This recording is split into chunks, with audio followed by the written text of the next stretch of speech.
Watanzania mnaosafiri kwenda nje ya Guangzhou, sasa hivi jiandaeni.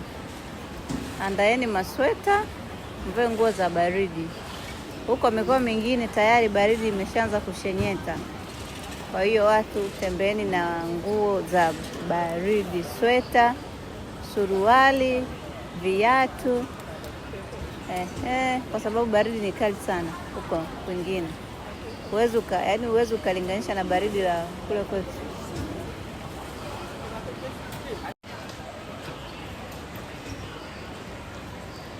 Watu kumbukeni kubeba masweta, mvae nguo za kujiprotect.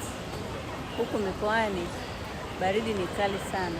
Airport kama mnavyoona watu wanaweza kuwa wamevua makoti, wameshikilia nini, kwa sababu mnajua airport kuna joto.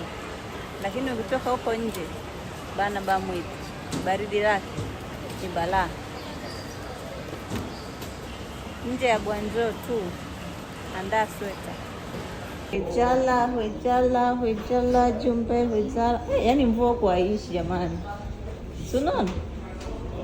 Cheki kile kulivyokuwa.